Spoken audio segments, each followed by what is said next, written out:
On nous a demandé de donner une définition du rugby. Il y a plusieurs façons de parler du rugby. Il y a la façon sportive et puis la façon philosophique. Donc, moi, je vais donner la main à Yvan pour la façon sportive. Vous entendez, même s'il n'y a pas le micro, on donne le micro. C'est bon ? Je parlerai plus fort après. Bien, moi, avant de rentrer dans le vif du sujet, je vais faire un petit préambule pour compléter la présentation. Donc moi, j'ai un parcours un peu atypique parce que j'ai démarré au football. Nul n'est parfait, donc j'ai joué au football jusqu'à 17 ans. Et ensuite, je suis rentré dans le rugby en terminale, donc sur un parcours un peu différent. Donc j'ai une vision, je suis prof de PS, aujourd'hui je suis en STAPS depuis 4 ans. Pendant 4 ans, de 2013 à 2017, j'étais directeur des études au Pôle France, donc j'ai un parcours avec un panel assez panaché, et qui fait que j'ai peut-être aussi une vision de l'activité du fait de mon passé de footballeur qui est un petit peu différente de ceux qui ont toujours baigné dedans. Et ça peut peut-être aussi être intéressant de voir dans l'enseignement des sports co et l'approche des sports co d'avoir ce regard croisé. Pour la définition de l'activité rugby, donc c'est un vaste débat. Moi, je la définirais comme le sport collectif par excellence, au sens où c'est vraiment le sport où on n'est rien sans les autres. Et je pense que c'est vraiment une particularité de notre discipline. Il y a une double modalité décisionnelle qui est à la fois axée soit sur le combat, et sur l'évitement. C'est pas soit l'un soit l'autre. Des fois c'est du combat dans l'évitement, des fois c'est de l'évitement dans le combat. Donc il y a ces deux dimensions qui pour moi sur lesquelles on peut pas transgresser quoi. On peut pas dire le rugby c'est que de l'évitement, le rugby c'est que du combat. Si on mêle pas les deux, eh ben on est à côté de la plaque en tout cas à mon sens. L'objectif, c'est donc d'atteindre des cibles qui sont loin, qu'il va falloir, donc il y a une conquête du territoire avec une nécessité du coup d'avancer. Pour marquer, la spécificité du rugby, c'est qu'il y a une double modalité pour pouvoir marquer, qui est à la fois soit au pied, soit à la main. Donc il y a plusieurs cibles. Et ça, c'est aussi un peu assez spécifique au rugby. Donc il s'organise sur 3 phases de jeu qui sont possibles. Le mouvement général, qui va être certainement la phase qu'on va le plus aborder aujourd'hui, on y reviendra. Les phases de fixation et les phases de statique. Voilà, je m'arrêterai là pour ma définition du rugby, pour cadrer un petit peu la définition. Et puis Xavier va compléter sur plus les aspects un peu sur les valeurs, etc. Hors sport, effectivement. Oui, donc c'est un sport de combat collectif. Combat et d'évitement, ça c'est super important. Mais c'est surtout un outil de construction individuelle et collectif. C'est toutes les vertus qu'on donne au rugby, on en donne beaucoup plus qu'à tous les autres sports. Bien sûr, le sport a plein de vertus, relever ses manches, la capacité à se relever quand on tombe et tout ça. Tous les sports ont à peu près le même bagage, quoi. Mais toutes les vertus qu'on accorde au rugby qui sont supplémentaires, elles viennent d'ailleurs du sport. En fait, le sport, c'est un prétexte. Le rugby, c'est à l'époque napoléonienne, on tirait à la guerre, on tirait sur les hommes de rang. Les officiers étaient bien à l'abri, tranquillement, assez loin du champ de bataille. Et puis, sous l'ère napoléonienne, il était un peu en déficit de troupes par rapport aux Britanniques. Donc lui, il a pris l'option inverse, il a été tirer les officiers. Du coup, l'armée anglaise s'est retrouvée sans leader pour emmener les hommes au combat. Et ça, c'est pas possible. Et donc les Britanniques ont réfléchi à un système de formation, d'éducation pour créer des leaders pour emmener les hommes au combat. C'est là la base, une des bases principales des valeurs du rugby, ce principe d'abnégation, ce principe de créer des leaders, des hommes qui prennent des décisions. Voilà. Donc ça nous emmène à beaucoup plus que le sport. Le sport n'est qu'un prétexte. En fait. On parlait hier soir avec Xavier, en fait, on parlait du rugby dans ses définitions, dans ses origines, comme un sport qui est né... Ça nous peut-être se présenter par deux. Ah pardon, excusez-moi. Ouais, Sanoussi Diarra, ancien joueur de Strasbourg, tout ça. Voilà. De rugby. Et qui m'était formé. J'ai eu le plaisir d'être joueur de rugby pro aussi pendant quelques années. Donc je travaille actuellement dans le rugby sur Toulouse, en fait, notamment autour de l'association Redon. Voilà, qui utilise le rugby pour s'occuper des jeunes publics en difficulté. Voilà.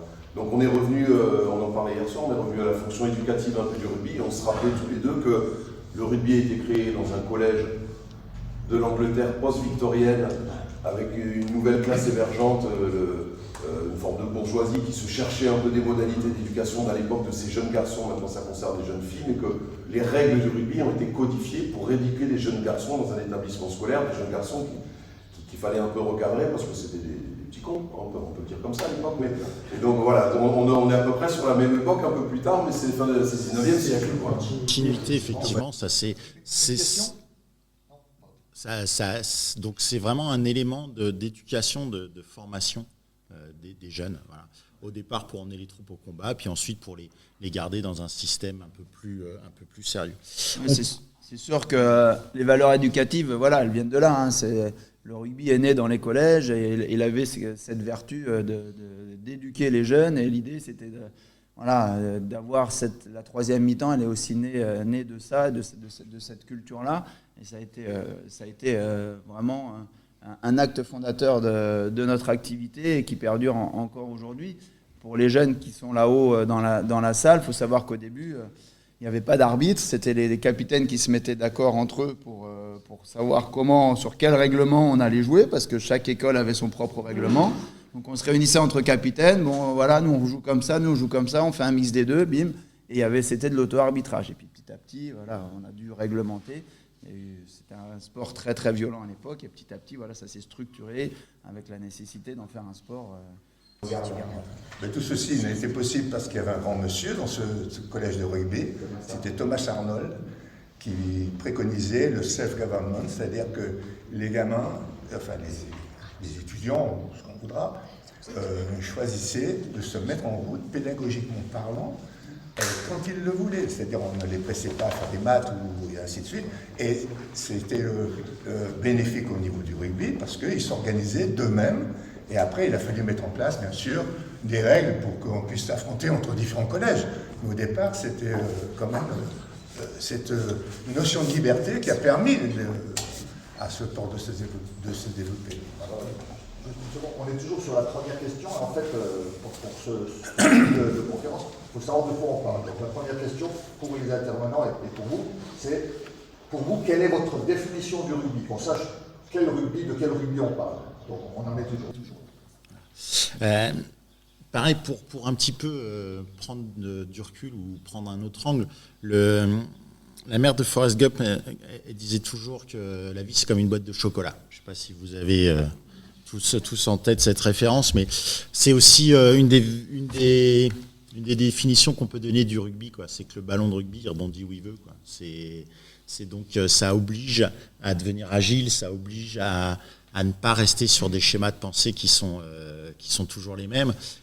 C'est un principe de vie. Voilà, la vie, c'est pas simple, ça rebondit dans tous les sens. Un ballon de rugby aussi. Donc le rugby nous aide. Voilà, la vie, c'est un combat. Le rugby nous aide à vivre, en fait. Voilà. C'est aussi une des choses qu'on peut dire, quoi. Il y a aussi une autre approche que j'aime beaucoup. Je dis toujours que sur un terrain de rugby, l'herbe, elle fait 2-3 cm. Donc on peut pas se cacher. Soit on est au soutien, soit on ne l'est pas. Voilà. Et donc, ça veut dire que le rugby, ça apprend à pas mentir. On ne peut pas mentir aux potes, on ne peut pas se mentir non plus. Et du coup, le rugby, ça nous apprend à assumer. Donc, le rugby, c'est assumer. Et puis, pour finir un peu ce cercle qui est assez large, le rugby, c'est la passe en arrière. Voilà. Et la passe en arrière, en fait, c'est créateur de confiance. Dans la vie, on n'aide que les gens qui font quelque chose. Les gens qui font rien, on les aide pas. Je vous donne un exemple. On est à la terrasse d'un café, on est en train de boire un petit café, on ne va pas boire de Ricard. Il y a en double fil une voiture qui est stationnée en double fil, qui gêne tout le monde, avec quelqu'un qui est arrêté, qui est au volant, quoi, qui est au téléphone. Et là, on se dit, mais c'est un peu gênant quand même. En fait, elle est en panne. Donc ça arrive. Voilà. La même situation, en fait, la personne elle descend de sa voiture, elle commence à pousser sa voiture. En théorie, à moins d'être un mufle, on va se lever, on va l'aider à pousser sa voiture, quoi. Dans la vie, on n'aide que les gens qui font quelque chose. La passe en arrière, faut être acteur, faut avancer, faut être dans le mouvement. Donc ça crée de la confiance. Ça crée de la confiance au celui qui va arriver derrière, ça crée de la confiance à celui qui avance devant. C'est créateur de confiance. Donc une des définitions qu'on pourrait donner du rugby, c'est ça, c'est créateur de confiance. Merci. Voilà pour. Juste, je fais une toute petite parenthèse. Il va en parler du CRMT, Culture, Rugby, Mouvement, Témoignage. C'est une association qui a été créée sur Paris au départ, par des, si je dis pucistes, on est d'accord, les gens du PUC au départ? On va dire par des profs de PS qui ont été biberonnés et qui ont été formés soit en tant que joueurs, soit en tant qu'éducateurs, soit en tant que formateurs par René Deleplace, qui est le père spirituel du rugby de mouvement. Et donc, le rugby de mouvement, justement, et ça va être ma prochaine question, moi, je l'avais conçu comme étant aujourd'hui des cliniques, c'est-à-dire ce matin, parler un peu théorie, puis cet après-midi, le voir sur le terrain, parce qu'il y a un terrain attenant. On n'a pas pu faire la chose, c'est toujours une idée que j'ai derrière la tête, et quand j'ai l'idée derrière la tête, ça marche. Voilà, c'est ce que je voulais parler par une culture rugby de mouvement, si ce n'est que, et là, Dagu est là, ils ont essaimé, ils ont des antennes dans le grand sud-ouest, ils ont des antennes sur Toulouse, ils ont des antennes. Et là, je suis très heureux qu'ils soient là pour les mettre en contact avec Olivier, qui est où Olivier Sartori, qui est enseignant de PS. Merci Olivier. Si on pouvait faire quelque chose ici en Alsace, avoir une antenne du CRT, c'est parfait. Et Rugby de Mouvement, c'est du Martin Russo, quand même. On nous a biberonné à ça. Bien sûr, bien sûr. Ah ben, les enseignants de PS ont été formés. Moi, j'en parle au niveau du club de Voiron, c'était rugby de mouvement. Toulouse, avec Bru, c'était rugby de mouvement. Et voilà, il y a beaucoup d'enseignants EPS qui ont été formés au rugby de mouvement. Deuxième question, de quoi on parle? On parle de rugby de mouvement. Eh bien, mouvement de quoi? De la balle, du joueur. À vous la parole. Non, je veux dire que la passe en arrière, c'est la conséquence de cette idée de meneur, de leader, qui est le porteur de balle, accessible par aussi le composé, et bien sûr à disposition de ses partenaires qui sont derrière.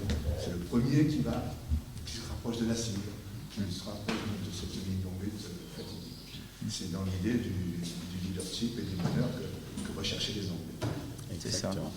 Ouais, tout est lié. Donc sur la question du rugby de mouvement, la question était tournée autour du mouvement de qui en fait? De qui, de quoi? Des joueurs, du ballon. Le rugby de mouvement en fait ça prend en compte tous ces paramètres. C'est tous ces paramètres qui sont mis dans la balance et ça se concrétise spécifiquement le rugby de mouvement dans le mouvement général qui est par définition le mouvement du ballon et de tous les joueurs. Donc dans les phases de jeu dont je parlais tout à l'heure, le mouvement général c'est quand le ballon et tous les joueurs, tous les acteurs du jeu sont en mouvement, contrairement aux phases de fixation où le ballon peut être momentanément arrêté avec des joueurs qui vont être aussi momentanément arrêtés, d'autres en mouvement, et les phases statiques où là c'est le ballon et les joueurs qui sont arrêtés. Cependant, à mon sens, à notre sens, le rugby de mouvement, il diffère du mouvement général au sens où le mouvement général c'est une phase de jeu. C'est une phase de jeu quand le rugby de mouvement c'est une idéologie de jeu. Je ne sais pas si vous voyez un petit peu la finesse, mais on va essayer de développer. Donc on peut très bien être dans le mouvement général et produire du jeu programmé. Et si le jeu programmé n'est pas exclu du rugby de mouvement, il peut quand même s'en écarter fortement selon comment il est organisé. Donc pour celles et ceux qui ne sont peut-être pas sur ces principes, est-ce que jeu programmé et rugby de mouvement, est-ce que c'est deux choses que vous arrivez à identifier ou pas?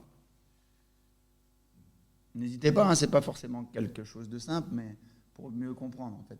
Donc nous, dans notre philosophie de jeu, on ne programme pas des temps de jeu. C'est-à-dire qu'en fait, c'est le jeu et c'est le rapport d'opposition, l'évolution du rapport d'opposition qui va faire naître les comportements du porteur et des soutiens.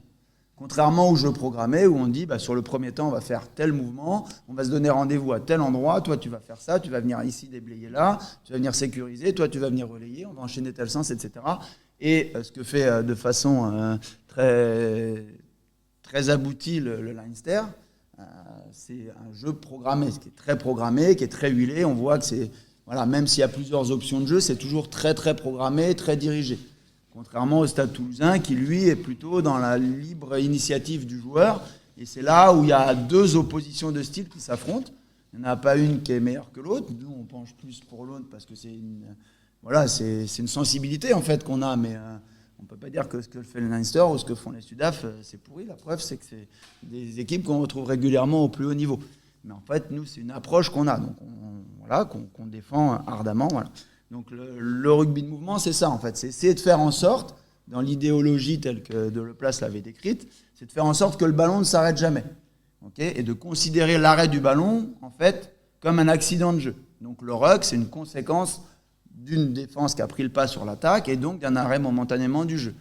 Mais ce ruck, il peut rester dans le rugby de mouvement à partir du moment où on est sur des transformations qui sont très rapides. Un ruck qui dure moins de 3 secondes, alors aujourd'hui au très haut niveau, on est sur ces standards-là, un ruck qui dure moins de 3 secondes, c'est assimilé à du jeu de mouvement, parce que les défenses sont tellement bien organisées qu'il y a forcément un moment où elles vont prendre le pas sur l'attaque. Donc il faut trouver les stratégies pour essayer de garder le mouvement, le ballon en vie.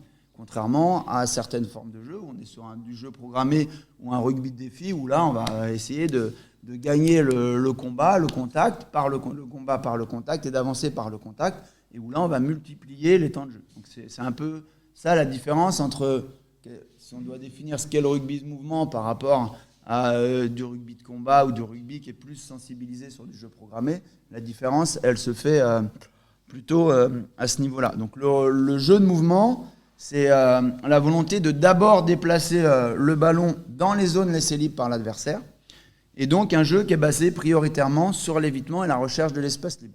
Même dans le duel, il y a toujours de l'espace. Quand j'ai un vis-à-vis en face de moi, il y a toujours de l'espace, un peu à sa gauche, un peu à sa droite.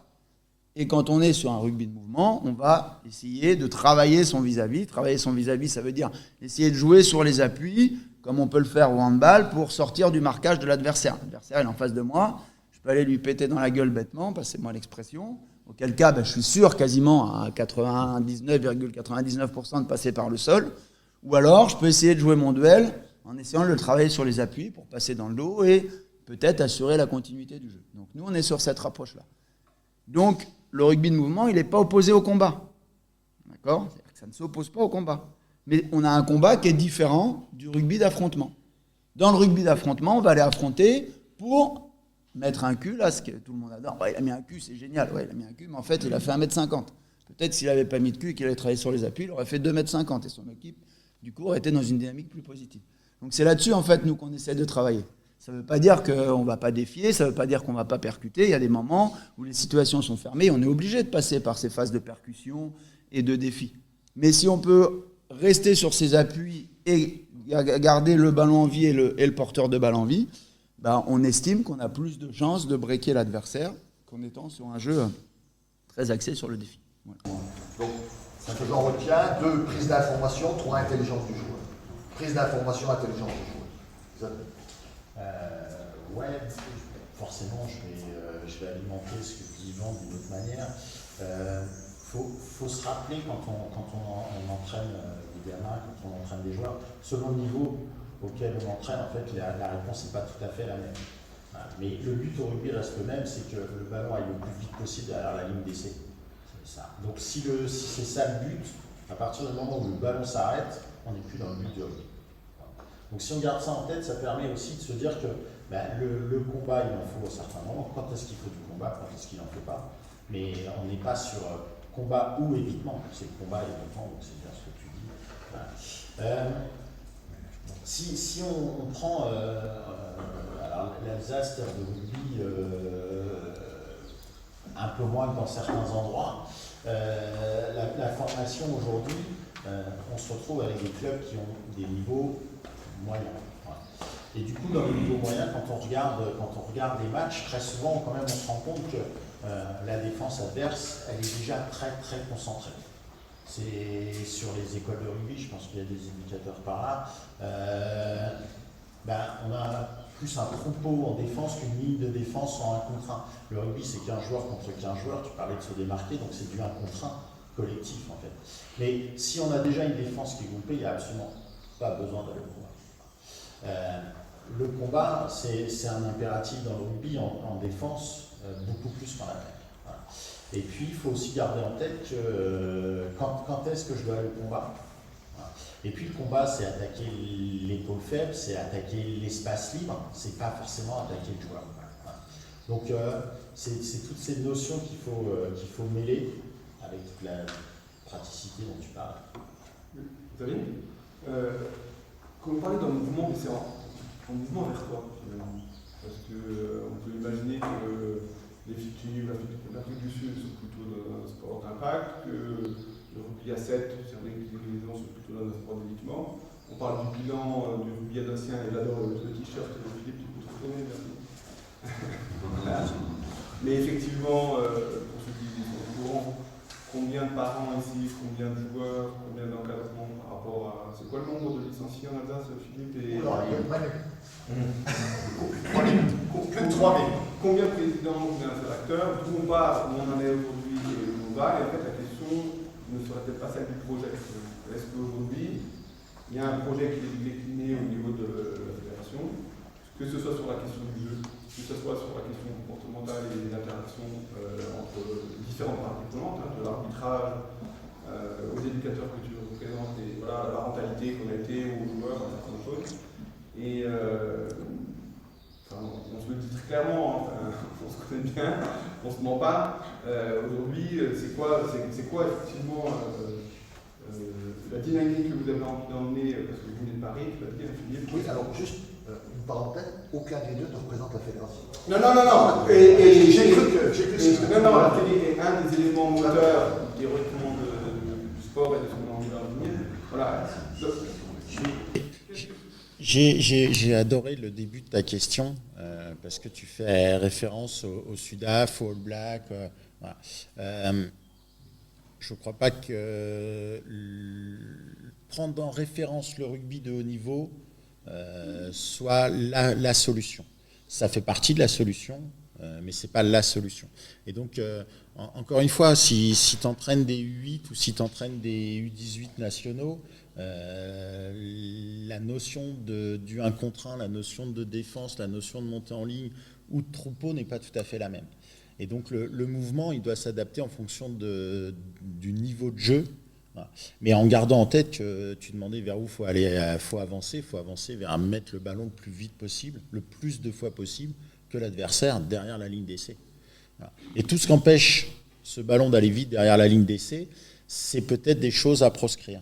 Tout ce qui permet de l'amener le plus vite possible sont des choses à mettre en place. S'il faut passer par aller casser des bouches, il faut aller casser des bouches. Il faut faire le petit pas de côté, il faut faire le pas de côté. Ce qui est intéressant dans ta question, le mouvement vers où, je trouve ça très pertinent au sens où le rugby, on peut le jouer, on peut avoir du mouvement latéralement, ou on peut avoir du mouvement sur la profondeur. Et en fait, c'est sur ces deux axes-là qu'on doit jouer et qu'on doit éduquer nos joueurs sur la lecture de jeu et sur la lecture des espaces. C'est-à-dire qu'en gros, si l'espace devant moi il est fermé, soit il faut que je passe par-dessus, parce qu'il y a l'opportunité de passer par-dessus, soit il faut que je le contourne. La porte est ouverte, si je ne suis pas trop con, je vais passer par la porte et je vais éviter de rentrer dans le mur. Donc c'est un peu l'image. Voilà, donc on essaie de lire où sont les espaces. Et quand on est sur un terrain de rugby, c'est la même chose. Là, si j'ai l'assemblée qui est là, voilà, ici c'est un peu dense, ici c'est un peu dense, au milieu c'est un peu plus open, peut-être que je vais essayer de m'engouffrer là où c'est ouvert. Et il y a cette dimension verticale et il y a la dimension aussi horizontale. Donc le mouvement, il peut se faire sur du jeu déployé. Donc le jeu déployé, pour celles et ceux qui ne connaîtraient pas ce vocabulaire un peu spécifique, c'est quand on déplace le ballon sur la largeur du terrain avec des grandes passes latérales. D'accord ? Donc c'est du jeu plutôt qu'on produit avec les lignes arrière, plutôt, voilà, sans vouloir schématiser, même si nous, dans notre approche, il n'y a pas de poste dans l'idéal. Voilà, donc on déplace le ballon sur la latéralité pour aller chercher des espaces libres. Soit pour ouvrir les défenses et créer dans la défense en déplaçant le ballon, forcément, a priori, les joueurs d'en face, ils vont se déplacer aussi. À un moment donné, il y a peut-être des brèches qui vont s'ouvrir et il faudra transformer du jeu latéral en du jeu plutôt axial. Soit la défense est écartée, dans ce cas-là, on vient pénétrer. Là, on va jouer sur du jeu groupé, qui est du jeu main-main, très proche, main-main, où on essaye d'attaquer plutôt l'axe profond. Et quand ces deux modalités ne sont pas possibles, on va passer par le jeu au pied, qui peut être du jeu au pied de récupération par-dessus, du jeu au pied d'occupation très loin, ou du jeu au pied de pression. On est un peu dans un entre-deux, où on est à la lutte avec l'adversaire, où l'adversaire peut soit récupérer le ballon, soit nous le récupérer. Si l'adversaire qui récupère, on doit être là à la chute pour pouvoir mettre la pression et empêcher l'adversaire de contre-attaquer. Donc dans le jeu de mouvement, pour répondre à ta question, il y a cette double modalité horizontale et verticale. Voilà. Je ne sais pas si ça répond. Juste, moi, à titre personnel, j'apprécie la complémentarité des deux intervenants. Pourquoi ? Parce que je ne sais pas si vous avez remarqué, mais Xavier souvent revient sur les catégories écoles de rugby. Le professionnalisme, c'est une chose, mais il y a les écoles de rugby.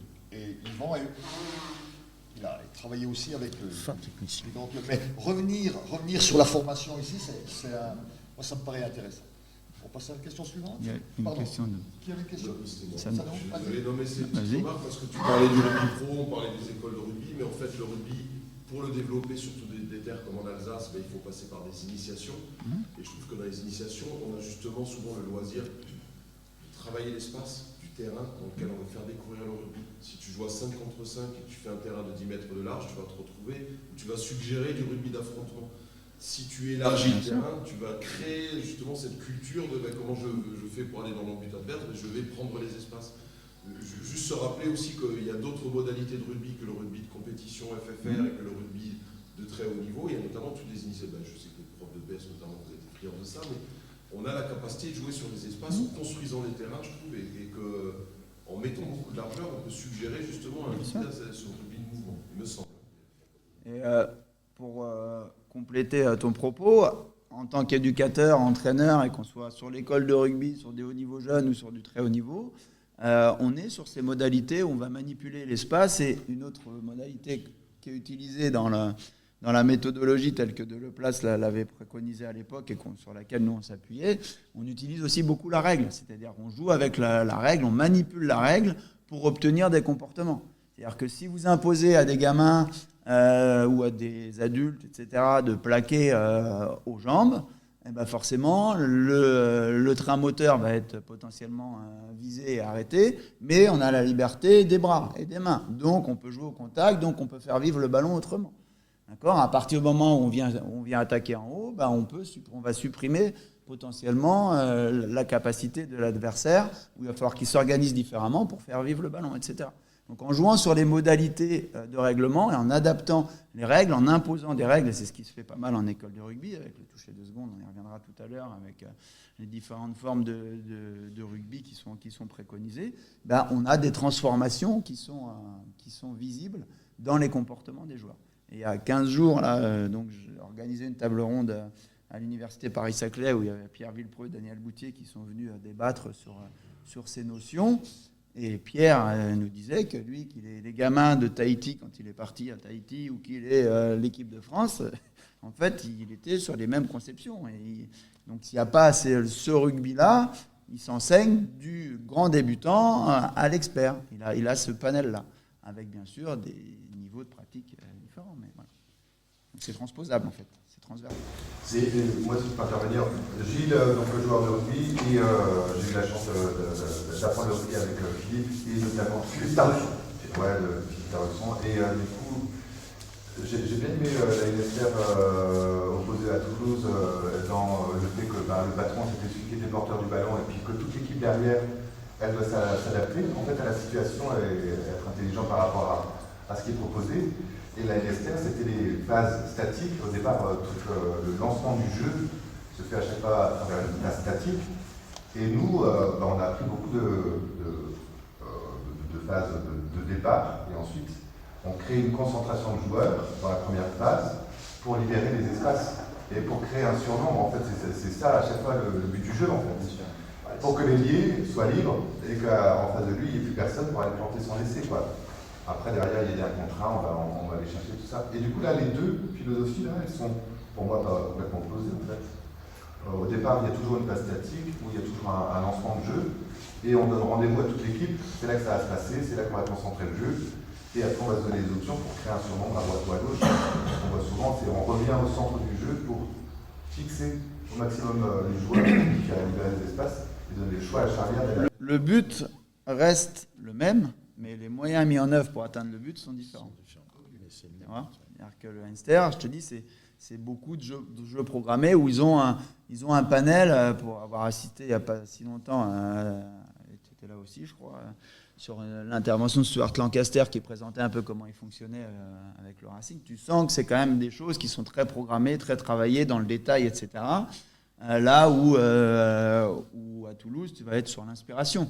Je ne sais pas si vous avez regardé, j'imagine qu'il y en a beaucoup d'entre vous qui ont regardé la finale entre Toulouse et Leinster, où il y a, moi j'ai cette image en tête, où pénalité en début de match, là, pénalité pour Toulouse dans leur 22, Dupont ne se pose pas la question, il la joue vite et bam bam, et ça repart, et au final il traverse sur 40 mètres et puis bon, il y a un coup de pied malheureux de Malia qui va directement en touche. Mais voilà, et derrière, il n'y a personne qui dit « Oh, tu fais chier, tu as joué vite, on n'était pas prêt. » En fait, c'est dans leur ADN, en fait, de prendre des initiatives, de prendre des... Alors, le mot « prendre des risques », moi, j'ai du mal, j'aime pas, parce que je préfère prendre des initiatives, en fait. Prends des initiatives. Lâche-toi, joue libéré. On parlait tout à l'heure de la liberté.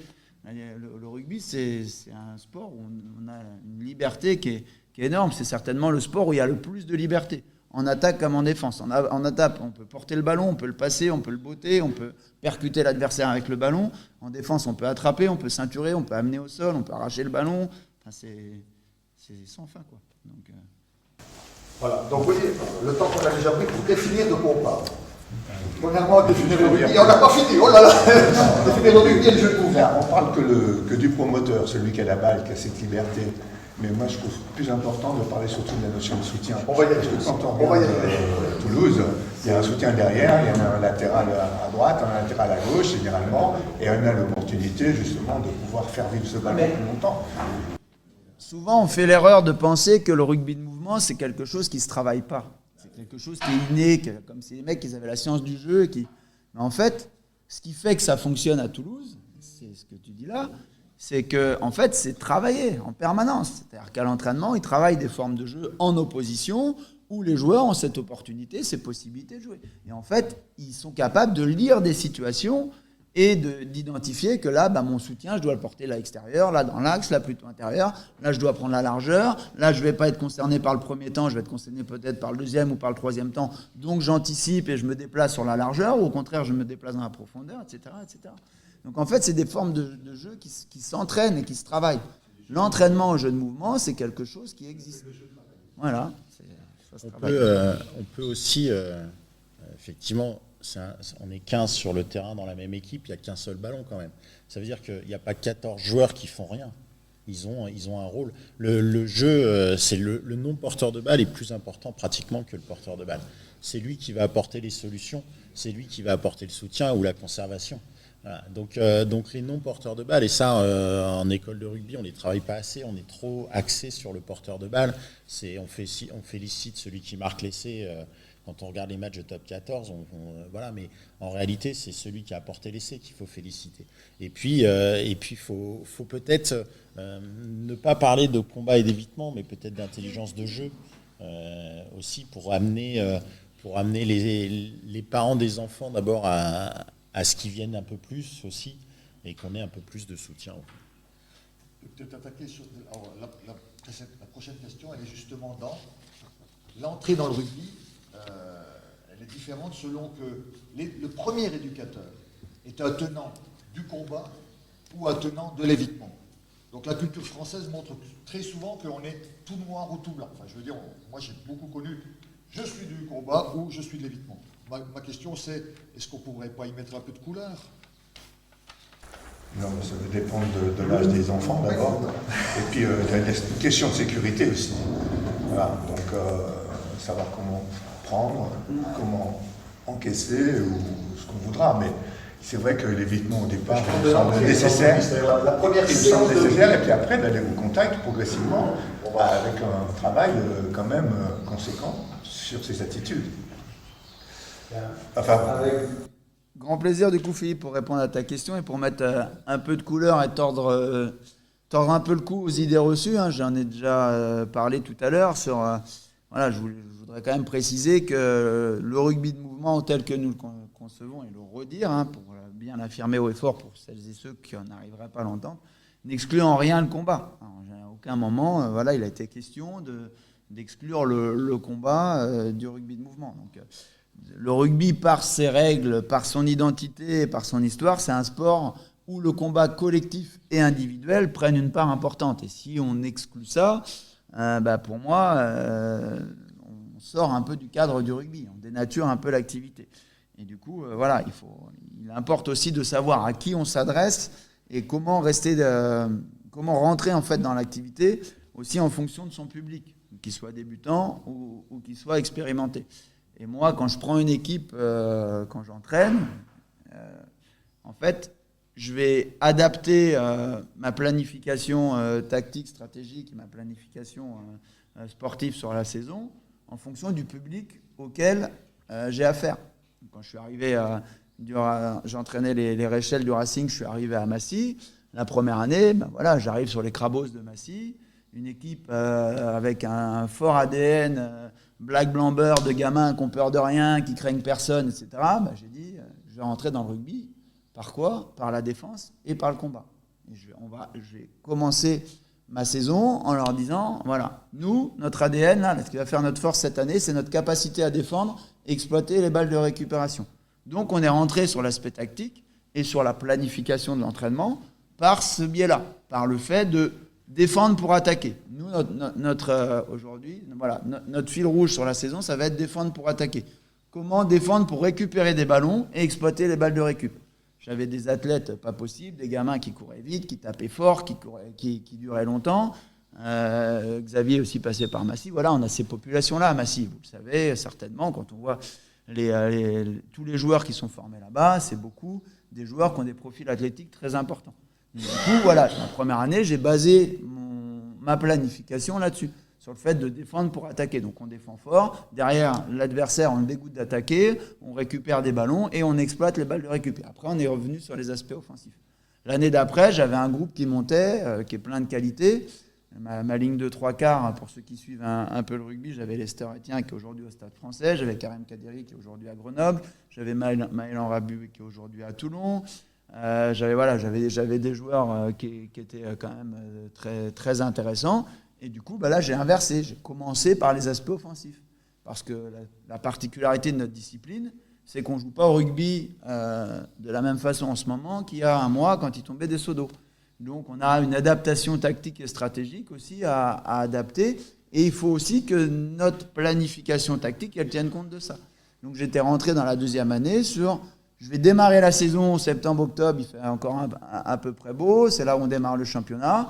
Par les aspects offensifs, parce que j'ai des gamins dans mon groupe qui sont capables de produire ce jeu-là, donc on va rentrer là-dessus. Et puis on viendra plus sur les aspects défensifs et occupation, jeu au pied, récupération, plutôt dans la phase hivernale, quand on commencera à rentrer dans une autre période. Mais après, c'est des sensibilités. Donc je pense qu'il n'y a pas... Le propre d'un éducateur ou d'un entraîneur, c'est de s'adapter aussi à sa population. Et donc, le Urios le fait très bien, hein. Chaque fois qu'il arrive quelque part, il prend le terreau. À Oyonnax, il avait fait une certaine forme de jeu. Quand il était à Castres, il avait fait une certaine forme de jeu. Et en fait, comprendre quelle est l'identité locale de ma population, ça doit me donner la façon dont je vais rentrer dans l'activité. En tant que prof de PS, si j'enseigne le rugby en banlieue à des gamins, à des petits pots durs qui castagnent tout le temps, je vais peut-être rentrer par le combat, avec la difficulté de gérer la sécurité quand même. Si je suis dans le 16e, sans faire de clichés, bon, c'est compris, je vais peut-être rentrer plus par la modalité, évitement, lecture du jeu, machin. Voilà. Un peu de couleur. Du coup, moi, je vais revenir un petit peu sur le côté éducateur. Très souvent, les éducateurs en école de rugby, quand ils parlent d'eux, ils sont entraîneurs. Il faudrait qu'on remette un petit peu de plus-value au terme d'éducateur. C'est quand même beaucoup plus intéressant d'être un éducateur que d'être un entraîneur. Voilà. Et donc, valoriser peut-être un peu les éducateurs, ça serait pas mal. Surtout quand on est éducateur, ça n'empêche pas d'entraîner. Donc ça, c'est déjà quelque chose. Mais ça vient certainement, selon ma lecture à moi, du positionnement des clubs. Il y a le terme la championnite qui sévit beaucoup. Si le but du club est réellement assumé et affiché, on aurait peut-être un petit peu plus de couleur, hein, puisque c'est la question qui est posée. Voilà, un club qui joue en Régional 2, peu importe dans quelle région il est, son but, c'est pas de gagner des matchs. Son but, c'est de participer à la vie locale, à la vie sociale. C'est de former, c'est d'éduquer des enfants à devenir des hommes meilleurs. C'est ça le but du club de rugby. Voilà. S'il a des pépites, il faut que les pépites aillent dans des clubs qui montent au-dessus. Voilà. Si dans le club qui perd ses pépites, ces gamins-là se sont sentis bien, se sont sentis accompagnés. Ils ont appris ce qu'était la confiance. J'ai dit que le rugby, c'était de la confiance. Ils reviendront dans leur club plus tard.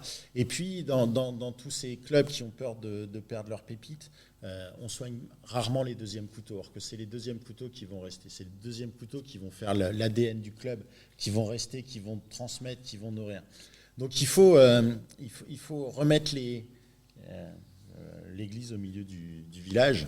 Le rôle du club, s'il veut gagner des matchs pour être champion de sa rue, il y a un problème, quoi. Et derrière, ça découle les entraîneurs, au lieu d'être des éducateurs, le gain des matchs. On n'est plus dans la formation, on est dans la sélection pour gagner des matchs dimanche, or que c'est peut-être pas forcément le but.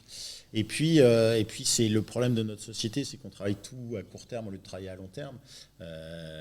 On parle souvent de Toulouse. Toulouse, ça fait quand même quelques années que c'est sur du long terme, avec une continuité de formation avant d'être l'appât du gain de la réussite. Donc la couleur passera par que les clubs assument leur positionnement. Voilà. Si je suis un club de masse, mon but, c'est pas de gagner des matchs forcément. Et par rapport à ce que dit Xavier, ce qui est hyper important, c'est que dans la formation, en fait, si on est sur la championite, on va s'appuyer que sur des facteurs X dans l'équipe, et des facteurs X qui ne vont jouer que sur leur qualité intrinsèque du moment. Alors que chez les jeunes, on est sur une génération ou 2 générations maximum, puisqu'on est sur des catégories qui font entre 1 et 2 ans. Sauf que ces gamins-là qui sont très dominants parce qu'ils ont un âge biologique qui est en avance par rapport à leur âge relatif, du coup, forcément, ils sont très dominants en minime, ils sont dominants en cadet, ils sont un peu moins dominants en crabos ou en junior, puis ils arrivent dans le grand bain, où là, il n'y a plus 1 ou 2 générations, mais on peut être sur 15 ou 20 générations, puisqu'ils arrivent, ils ont 18 ans, et puis derrière, il y a peut-être des mecs qui ont 37, 38 ans en face. Et du coup, là, ils se retrouvent, mais en fait, le mec en face, il est aussi costaud que moi, il tape aussi fort, il va aussi vite. Mais en fait, j'ai rien construit pendant 10 ans, là, d'autre que ça. Donc du coup, ces gamins-là qui étaient les stars de l'équipe, ça devient des gamins qui se dégoûtent du rugby parce qu'en fait, ils n'y arrivent plus. Et quand ils n'y arrivent plus, ils abandonnent. Donc il faut que nous, en tant qu'éducateurs, en tant qu'entraîneurs, on construise le bagage du gamin pour qu'il soit en mesure d'exister encore demain ou après-demain. Ça ne veut pas dire que... Voilà, donc ces gamins-là, il faut le confronter, il faut peut-être les surclasser aux entraînements pour les confronter à un autre niveau de pratique, il faut essayer de trouver des moyens pour, peut-être en face, faire jouer en déséquilibre numérique, c'est-à-dire mettre plus d'adversaires en face de lui qu'il en a, etc., pour qu'il trouve des solutions et l'éduquer sur d'autres choses, quoi. On a une chance incroyable, c'est que c'est pas que notre sport, mais on dit jouer au rugby quand même. Et ça doit rester un jeu. C'est une question. Ouais. Je te l'introduis, mais ça nourrit le plaisir. Ça nourrit le plaisir de former, ça nourrit le plaisir de créer des hommes meilleurs, à pouvoir lire le jeu, à pouvoir être intelligent, à pouvoir. C'est tout ça qu'on doit faire. Une question, mais juste, alors vous voyez qu'il y a des micros, on enregistre et on filme les interventions. Pourquoi ? Parce qu'il y aura des capsules qu'on mettra sur YouTube. Et en parlant de YouTube, la marque de fabrique de Xavier, si vous allez Xavier Brissard sur YouTube, vous le verrez toujours avec sa marinière. Voilà. Toujours. Ça nous. Une question absolument convaincue de ce que vous dites, mais puisque finalement l'indicateur de réussite, c'est pas forcément la victoire ou la défaite, qu'est-ce que vous avez, vous, développé comme autres indicateurs de réussite dans la formation de ces jeunes joueurs ? Qu'est-ce que vous proposez comme autres indicateurs de réussite que victoire, défaite ? Moi, j'ai un discours d'avant-match et d'après-match qui est sensiblement toujours le même sur toutes les catégories écoles de rugby. C'est je leur demande qu'ils soient fiers d'eux à la fin du match. Et alors, pour celui qui n'a jamais réussi un plaquage, s'il a réussi un plaquage, il sera fier de lui et je lui dirai, t'as vu, t'as réussi. Enfin, voilà, donc c'est la réussite. Elle est obligatoire, mais la réussite, c'est pas forcément de gagner le match, c'est d'avoir franchi une étape, c'est d'avoir réussi quelque chose, c'est d'avoir pris confiance en soi. Le gamin qui est un petit peu, qui reste à l'aile, un peu à attendre la balle et qui fait rien, qui d'un seul coup va se révéler, va prendre une initiative. C'est ces choses-là qu'il faut valoriser. C'est là où Voilà, donc je leur dis que pour moi, pour que je puisse être fier d'eux, il faut déjà qu'ils soient fiers d'eux. Donc moi, je mets mon critère de réussite là, essentiellement. Initiative, réussite d'un geste technique, individuellement. Technique, ou pas forcément technique, mais le gamin qui parle jamais, qui est introverti, qui d'un seul coup va appeler la balle, c'est déjà, il commence à sortir de sa coquille, il commence à vivre. Voilà. Alors moi, pour répondre à ta question, je trouve que le rugby a inventé un truc génial qui s'appelle les bonus. Et en fait, quand je planifie mes saisons, alors j'ai souvent beaucoup entraîné, en tout cas ces dernières années, dans des équipes. J'ai fait les hauts niveaux jeunes. Après, je suis parti sur un groupe senior en Fédéral 2. Alors c'est à l'époque où la Fédéral 2 était la 4e division. Et après, sur l'élite féminine, là, sur les 2 dernières saisons avec Chilly. Donc des clubs où il y avait des impératifs, en tout cas des exigences de résultats. Du coup, moi, je fonctionnais avec un nombre de points à aller chercher sur la première phase du championnat ou sur les 3-4 premiers matchs. Notre objectif, c'est d'avoir un nombre de points. Déjà, ça décharge de victoire ou défaite. C'est-à-dire que notre objectif, voilà, sur les 4 prochains matchs, ça va être de marquer 15 points. 15 points, ça te laisse l'opportunité de gagner des matchs, d'en perdre avec un bonus, d'en gagner avec des bonus. Donc voilà.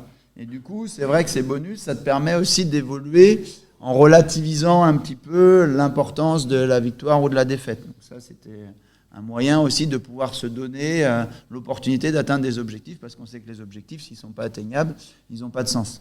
Donc moi, je fonctionne beaucoup aussi en termes d'objectifs, c'est-à-dire des objectifs offensifs, des objectifs défensifs. Et par rapport à ce qu'on travaille actuellement, là, on est dans un cycle où on travaille par exemple la contre-attaque. Donc notre credo et nos objectifs, c'est d'être performant dans la contre-attaque. Ça fait 3 semaines qu'on bosse là-dessus, donc on doit être bon là-dessus. Peut-être qu'on sera un petit peu moins bon sur tel ou tel aspect du jeu, mais voilà. Donc fixer des objectifs qui sont en adéquation avec ce qu'on est en train de travailler. Et j'ai une exigence par rapport aux objectifs qui doit me permettre d'atteindre le résultat. C'est-à-dire que pour moi, le résultat est la conséquence de ce qu'on a bien fait ou pas fait. Et aujourd'hui, ok, on a gagné, on a perdu. Bon, ça, c'est factuel.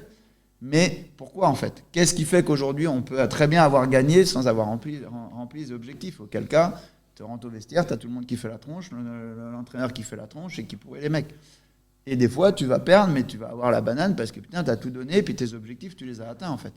Donc la victoire et la défaite, même si on est tous sensibles, on est tous des compétiteurs et on aime bien ça quand même, voilà, faut le relativiser par rapport à ça. Donc c'est comme ça, moi, que je l'envisage avec mes équipes quand j'entraîne. Et il y a des objectifs individuels et des collectifs. Ouais, alors tu vois, là, le week-end dernier, on est parti au championnat de France universitaire à 7, donc la veille, je me suis fadé pour mes 13 joueurs.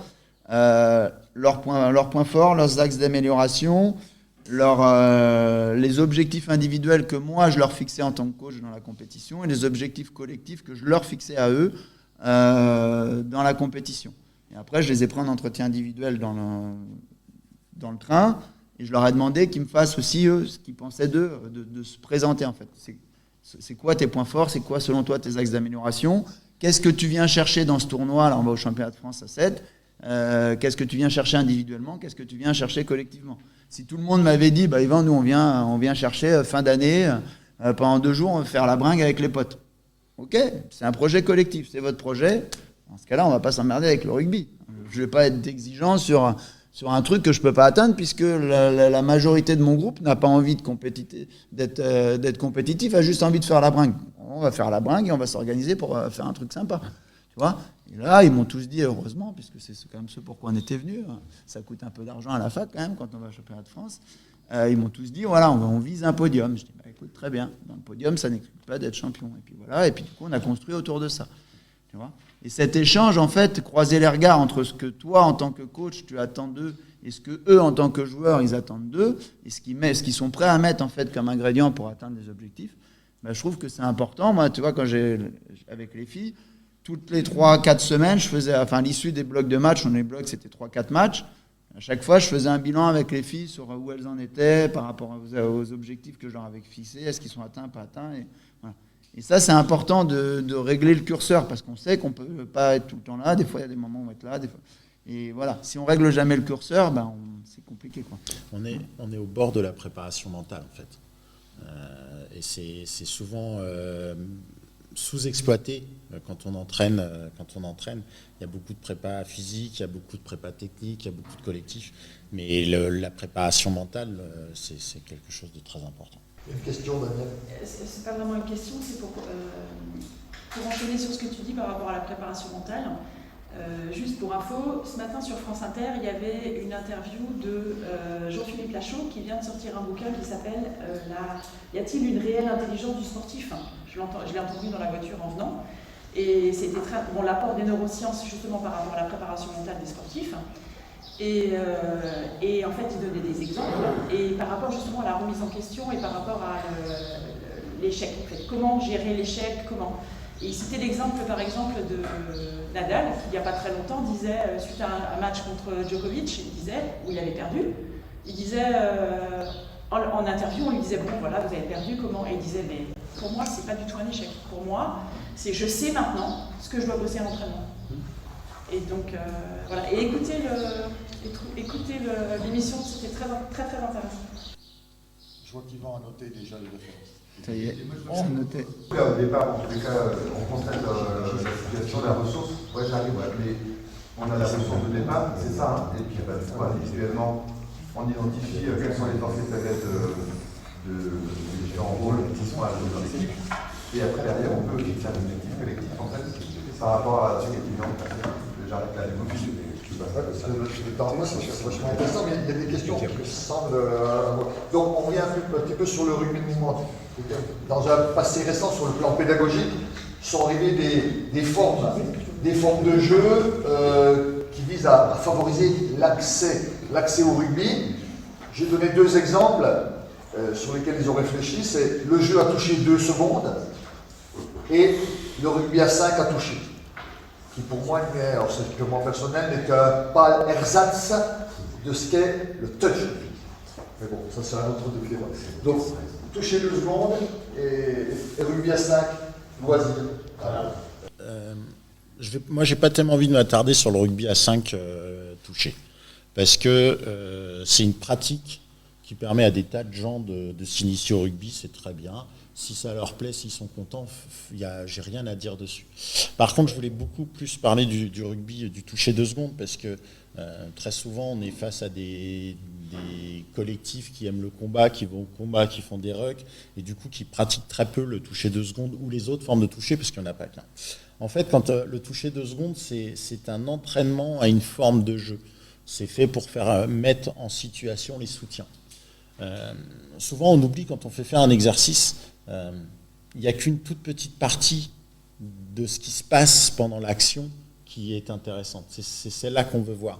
Donc il y a toute une mise en scène qui peut ne pas paraître très intéressante quand on aime vraiment le combat et les rucks, aller faire du toucher 2 secondes, ça n'a aucun intérêt, à part que ça permet de faire travailler le soutien dans l'axe, ça se permet de travailler le jeu pénétrant, ça permet donc tout ce qu'on aime dans le jeu de combat. Donc quelqu'un qui aime les rucks et qui n'aime pas le toucher 2 secondes, c'est qu'il n'a pas tout compris en fait. Voilà. C'est intéressant de se dire que un toucher 2 secondes, c'est un plaquage. Le toucher, c'est un plaquage, sans le plaquage. Donc c'est juste qu'on évite la blessure, on évite, quand on a un collectif, si on veut faire travailler le soutien dans l'axe après plaquage et que le plaqueur, il est mauvais et qu'il ne plaque pas, on ne peut jamais faire travailler. Voilà. Donc le toucher 2 secondes, ça permet d'avoir une répétition sur une forme de jeu qui est très intéressante. Comme les autres touchés, le toucher en gras de poule, le toucher fidjien, il y en a plein. Ils amènent tous des petits points de détail qu'on veut faire travailler dans la répétition, sans avoir un risque de blessure, sans avoir le fait que la situation ne soit pas mise en place pour amener ce point-là.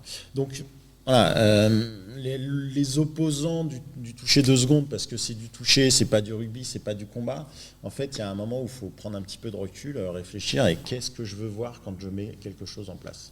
Voilà. Donc c'est un très bon outil de formation. Je te laisse reprendre. Voilà. Alors concernant le toucher 2 secondes, vous tombez bien, puisque en fait, c'est notre asso qui a été le précurseur sur cette forme de jeu. Donc, la genèse du toucher 2 secondes, elle vient de l'association Culture Rugby de Mouvement et Témoignage et de ses membres actifs, les profs de PS en l'occurrence, qui, notamment Gilles Mallet, qui a été pendant des années le référent, enfin l'entraîneur sur la Canal. Maintenant on parle de manager. Lui, il avait ce rôle-là pendant longtemps sur la Canal, donc il a formé un bon paquet de joueurs. Et il a constaté en fait qu'en UNSS, on voyait un jeu de rugby qui ressemblait plus vraiment à un jeu de rugby scolaire. C'est-à-dire qu'on avait une multiplication des phases de ruck, on voyait les joueurs de clubs là, qui s'organisaient en cellules, etc. Et il s'est dit, c'est pas le rugby qu'on veut voir en UNSS en fait. On est là pour éduquer les gamins sur un rugby intelligent, sur un rugby un peu différent de ce qu'ils peuvent voir le dimanche en club, etc. Où on ne va pas être sur la championnite, on ne doit pas être sur le gain du match, mais plutôt sur une formation globale telle qu'elle pouvait être conçue par Thomas Arnold dans son temps. Et du coup, nous, en fait, on avait commencé à mettre en place le toucher 2 secondes. On n'a jamais envisagé le toucher 2 secondes comme une forme de compétition, de pratique de compétition. Par contre, on l'avait intégré dans les compétitions, donc on faisait 3 tiers-temps. Un premier tiers-temps, donc les premières expérimentations, c'était un premier tiers-temps à jeu réel, où on comptabilisait sans demander, sans prévenir qui que ce soit, on comptabilisait en fait le nombre de rucks par mi-temps, par tiers-temps. On faisait un deuxième tiers-temps où on était sur du toucher 2 secondes, et un troisième tiers-temps, jeu réel, où on recomptabilisait le nombre de rucks. On s'est aperçu qu'en mettant cette forme de jeu entre 2 mi-temps, on avait une transformation des comportements. On passait de, je vais dire n'importe quoi, de 80% de ruck à 40% de ruck sur la deuxième phase. Donc on arrivait à réduire de 50% les rucks. Et on s'est dit, finalement, c'est une forme de jeu qui peut être intéressante. Telle que, comme le handball, par exemple, s'il y en a parmi vous qui sont un peu éduqués au handball, chez les jeunes, il y a des impératifs. Ils peuvent défendre tout terrain. Ils ont une mi-temps où ils défendent tout terrain et une mi-temps où ils défendent sans autre. Et l'idée, c'est de jouer sur les variables de règlement pour obtenir des comportements. Mais ne faire que du toucher 2 secondes, pour nous, c'est dénaturer l'activité, c'est sortir un peu du cadre et de ce pourquoi, en fait, on l'avait créé. On l'avait créé pour obtenir des transformations. Donc, c'est une modalité d'entraînement intéressante pour justement assurer la continuité du jeu, se projeter dans les défenses. Quand je suis touché ou quand je suis arrêté par l'adversaire, continuer mon action, parce que souvent les gamins, quand ils sont pris, ils s'arrêtent. Et s'ils s'arrêtent, forcément, on n'est plus dans l'avancée. C'est quand même un sport où si on n'avance pas, c'est compliqué, y compris de par la particularité du fait qu'on n'a que des soutiens, on n'a jamais des joueurs en appui. Donc si on n'avance pas, c'est compliqué pour les soutiens. Et voilà, donc c'était ça un peu l'idée. Et travailler sur cette convergence des soutiens et le rôle des non-porteurs dans la zone proche ballon. Alors, vous ne rien vous cacher, lorsqu'on a préparé ça avec Yvan, c'est ce qui était prévu cet après-midi sur le terrain. On sait qu'il y aurait plus de monde, il y aurait des joueurs, j'ai essayé de faire venir les quelques joueurs de Colmar, et on avait cette idée, c'était de faire ces tests-là pour montrer le rugby mouvement. Voilà. Oui, Daniel. Ouais, j'ai bien entendu que quand on fait du jeu toucher 2 secondes, on dénature la pratique. Mais dans le cadre du NSS dont tu parles, on a la problématique maintenant du certificat médical qui est demandé à tous les professeurs de PS pour emmener des élèves faire un championnat UNSS. Ça induit le fait que de nombreux professeurs de PS ne proposent plus l'activité rugby dans le cadre. D'ailleurs, en Alsace, le championnat UNSS est inexistant au niveau de championnat d'établissement. Il y a un petit championnat excellence. Donc est-ce que malgré le fait que ça dénature un petit peu la pratique, est-ce qu'il ne serait pas intéressant de créer un championnat touché 2 secondes ? Alors, si la question est vaut-il mieux faire du rugby touché 2 secondes que pas du tout de rugby, je vais te dire bien sûr, si on n'a que cette option et que ce choix, je vais te dire oui, de toute façon, aujourd'hui, après moi là où j'ai très très peur et là où je crains beaucoup pour notre discipline, je ne sais pas si vous avez vu la récente réforme du CAPES, mais il n'y a plus de spécialité. Donc le CAPES, c'est le concours qui permet de devenir un professeur de PS. Jusqu'à cette année, on devait tous avoir une spécialité sportive qu'on présentait à l'oral et en pratique lors du concours final. Demain, dès l'année prochaine, on n'aura plus besoin d'avoir une spécialité sportive, on n'aura plus de spécialité sportive à proposer. On préparera 3 pratiques sportives et on sera tiré au sort sur une des 3 pratiques qu'on va exercer en tant que praticien, et après on aura certainement un oral dessus. Donc c'est la fin, en fait pour moi c'est la mort du... Et dans les 3 pratiques sportives, le rugby a disparu. Alors ils disent qu'ils vont tourner tous les X temps, ils vont tourner sur les pratiques qui vont revenir, mais pour moi le rugby est en grand danger. Le rugby avait vécu un drame l'an dernier ou il y a 2 ans avec le jeune Mathias Dantin là, qui a subi un plaquage foudroyant en UNSS et qui du coup a jeté vraiment l'opprobre sur la pratique du rugby en milieu scolaire. Et du coup, voilà, le gamin a fini tétraplégique alors que c'était un gamin de club, etc. Donc, comme quoi, on n'est pas à l'abri d'eux. Et du coup, ça a beaucoup refroidi. Et en fait, on met beaucoup l'éclairage sur les dangers de l'activité et pas beaucoup sur ce que ça peut apporter. Donc, pour répondre à ta question, si tu me dis, est-ce qu'on ne doit pas, bon an, mal an, plutôt préconiser cette pratique plutôt que rien du tout, je vais te dire oui, bien sûr.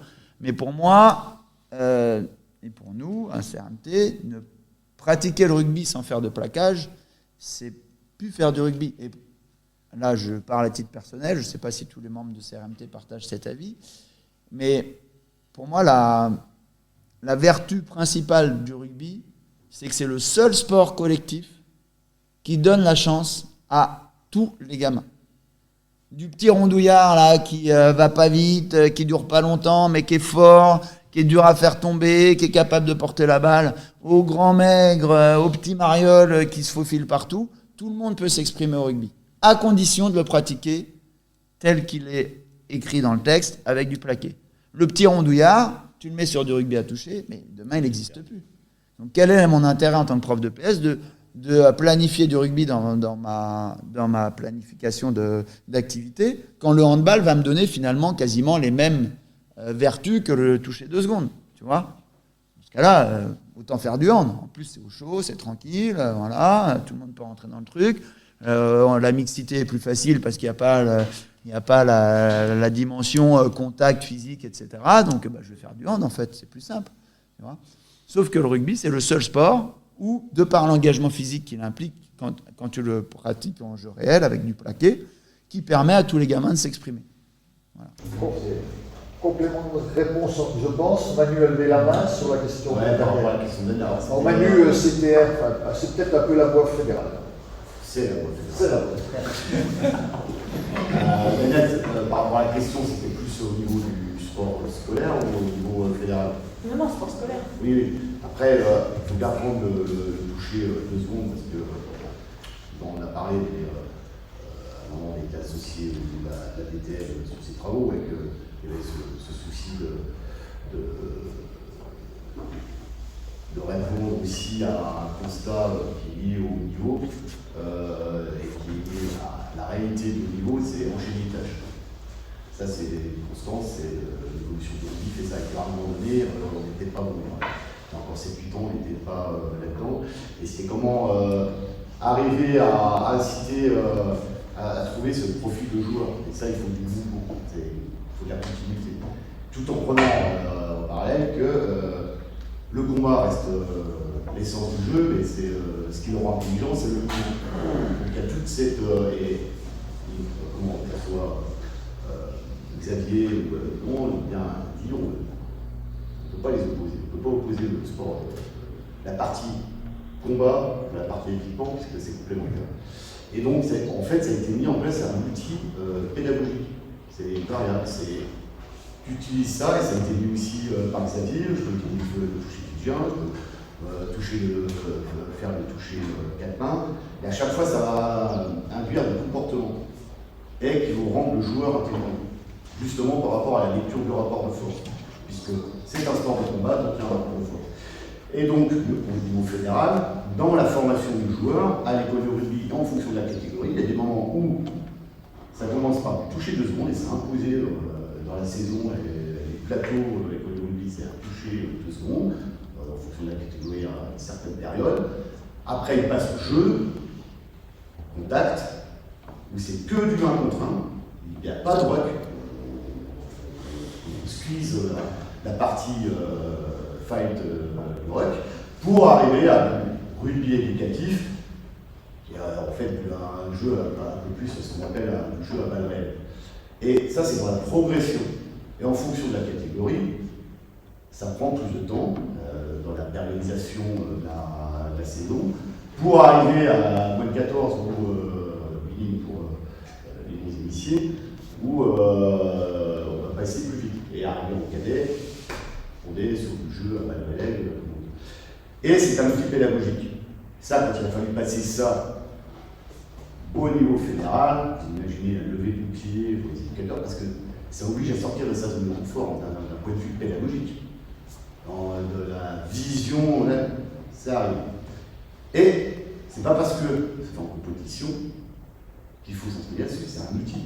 Avec Lyon, quand on entraînait les filles, on avait un effectif de 26 joueuses, on ne pouvait pas se permettre de faire du balle réel à tous les entraînements. Et donc c'était un outil, on a adapté, voilà, c'est en fait, voilà, la philosophie, c'est que pourquoi c'est mis en place, et avec le travail initié par l'association Mobilismo, qui a été réinvesti au niveau fédéral, mais c'est un outil, et c'est un super outil dans la formation du joueur, à l'entraînement. Ça permet de travailler en opposition en évitant tous les problèmes liés à la sécurité. Sur le même thème, une intervention, tu te présentes? Oui. Il y a quelques aussi. Oh, pardon. Après, la parole est là. Ancien en arrière, maintenant dans un département où le rugby est pratiquement roi. Pour revenir sur le toucher de seconde, donc l'avoir pratiqué en tant qu'enseignant et l'avoir amené dans le club dont je suis responsable au niveau de la formation, ce qui a gêné au départ, c'est dans le toucher de seconde, les gens n'ont pas compris qu'il y avait possibilité encore d'avancer avec le ballon. Donc ce qu'ils voyaient eux, c'était un jeu en grappe, un jeu dans l'axe, je suis touché, je donne le ballon, et systématiquement le soutien venait à hauteur pour continuer à avancer. Par contre, les gens qui ont un peu réfléchi, ils ont compris que le fait de pouvoir avancer encore dans le toucher de seconde, ça permettait de revenir dans le jeu de mouvement, c'est-à-dire de permettre aux joueurs qui sont à l'extérieur de pouvoir avancer et de continuer. Et quand ça a été assimilé, c'est le toucher de seconde, on n'a plus posé de problème. Et c'est intéressant parce que par rapport au toucher qu'on a pratiqué nous, à notre époque, eh bien, ça amène beaucoup plus de mouvement parce que notre époque du toucher, ça se dépassait sur la largeur et ça n'avançait pas. En fait, là, ça avance, mais ça se déplace aussi sur la largeur. Et c'est revenir à cette fonction, à cette pratique du jeu de mouvement. Alors moi je suis heureux parce que cette formation elle a même fait venir des mecs des Landes. Oui, moi ça revient un peu à ce que tu disais, mais je vois d'autres opportunités dans ce jeu édulcoré, on va dire, lorsqu'on met les 2 secondes ou autre, etc. Moi j'insisterai surtout sur les objectifs de soutien, de prise d'information pour les soutiens et de préaction, de se préparer à un jeu qui est un peu différent, mais qui permet justement une plus grande liberté et une plus grande initiative. Donc, je suis pour ce type de... Alors, pour le toucher, j'aime bien le toucher, on va dire, d'accord, en général, mais je pense que le double toucher est plus intéressant pour la prise d'information. C'est-à-dire que je vais toucher le porteur de ballon, il n'est pas mort encore, il peut encore faire vivre le ballon, en sachant qu'il sera arrêté s'il y a un deuxième partenaire défenseur qui vient le toucher. C'est-à-dire que ça m'oblige aussi, en tant que défenseur, à être en soutien, alors que si on fait un simple toucher, on n'a qu'un défenseur qui monte dessus, alors que là, on voit quand même une stratégie de défense qui s'organise différemment aussi. C'est là où on voit l'intérêt pédagogique de manipuler ces différentes formes. En fait, selon ce qu'on veut travailler, on va peut-être faire du toucher 2 secondes, on va peut-être faire du toucher 4 mains. Si on est sur la redistribution défensive et la capacité d'une équipe à s'organiser à la fois sur le premier rideau et à la fois sur l'anticipation d'une couverture s'il y a un franchissement, on va plutôt privilégier le toucher 4 mains. Voilà, ou le toucher 2 secondes, ou il y a aussi franchissement derrière. Si on ne vient pas couper les connexions entre les joueurs, eh ben... Et après, sur mon expérience en STAPS avec les groupes mixtes, parce que des fois on ne peut pas faire autrement, j'ai modulé de la façon suivante, c'est-à-dire qu'une fille qui va au contact, on ne peut pas lui prendre la balle, elle se retourne et on vient prendre la balle et faire jouer. C'est différent. Une fille peut plaquer un garçon, c'est pas un problème, du moins l'empêcher de donner son ballon. Mais les filles, justement, étaient les promoteurs de jeux dynamiques au large de façon extraordinaire. Et pour le coup, c'est quand même le rugby, parce que là, on parle plus de combat, du coup, quand on passe au toucher. On enlève la notion de combat. L'idée des du rugby, là, aujourd'hui, avec les JO, c'est le rugby à 7. C'est une déclinaison du rugby, il n'y a plus le pilier, les deuxième ligne. C'est la question qui suit.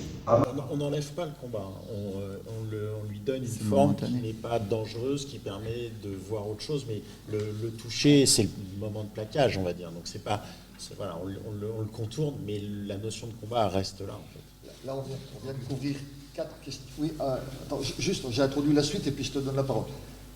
Bon, quand on a préparé, j'ai encore 4 questions. Je les donne rapidement, voir qu'est-ce qui vous intéresse plus, parce qu'on ne va pas avoir le temps de tout faire. La suivante, c'était 15 et Sevens, justement, tournant autour de la notion de pause, de polyvalence, etc. Une, c'était rugby de plaisir, enfin, plaisir du jeu ou jeu de plaisir, le rugby. C'était une autre question. Une qui était la place de l'image vidéo dans l'apprentissage et dans l'entraînement. Or, tout ce qui est anecdotique, mais comment on peut se baser sur la vidéo pour s'entraîner. Et la dernière, c'était un jeune joueur se trouve face à un débutant, enfin jeune joueur ou débutant, une masse énorme d'apprentissage à intégrer. Quel est le volume idéal d'entraînement, nombre de séances par semaine, la répartition des axes de travail, etc. etc. Voilà, c'était les 4 axes que je voulais qu'on avait prévus. Olivier. Juste pour dire, moi j'interviens dans la formation des profs de PS. On continue. C'est vrai qu'on a axé sur le jeu d'évitement au début. Je trouve qu'il y a quand même cette notion de combat parce qu'on est dans le choix déterminant, y aller tout seul, y aller avec. Si au niveau du toucher 4 mains, on rajoute des contraintes supplémentaires, quand la 4e main arrive, c'est balle rendue à l'adversaire.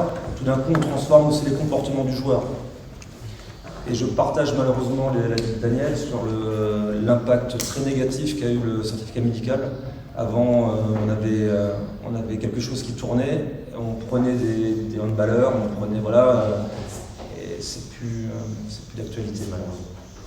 Alors, toujours sur le même thème. Non, mais parce que là, il nous reste à peu près grand maximum 30 minutes. Est-ce qu'il y a un thème parmi ceux que je viens d'aborder qui serait préférentiel par rapport à l'assistance? Réfléchissez pour l'instant. Oui. Sano? Non, avant de passer sur les autres thèmes, juste vous apporter un témoignage de l'utilisation du rugby contact ou sans contact, puisque ça a été débattu. Pardon de revenir sur le thème précédent, mais on a beaucoup mis en place des initiations en rugby dans les écoles des quartiers prioritaires de Toulouse. On a identifié les phases de combat comme des phases pédagogiques pour apprendre ce qu'on appelle le rapport affectif au contact avec les autres. Et en fait, on s'en est servi pour travailler la coopération par le contact entre les élèves, garçons et filles, accepter le contact avec le sol, etc. Donc juste pour vous apporter le témoignage qu'en fait, lorsque certaines inspections d'académie ont interdit, parce qu'il y a une accidentologie dans le rugby, la pratique du rugby contact, et ont privilégié le rugby touché de seconde, etc., pour nous ça a été un drame, ça nous a privé d'un de nos principaux outils pédagogiques pour faire grandir les élèves, et en l'occurrence la dimension du combat, qui n'est pas forcément quelque chose d'abrutissant, c'est aussi une découverte de l'usage de son corps avec les autres, avec le sol, etc. Voilà, apporter le témoignage que pour nous c'est une vraie perte, et que je souscris à ce que vous dites, c'est qu'en fait il faut varier les formes de jeu. Le retoucher 2 secondes, je trouve ça génial, mais à condition de savoir les objectifs qu'on cherche.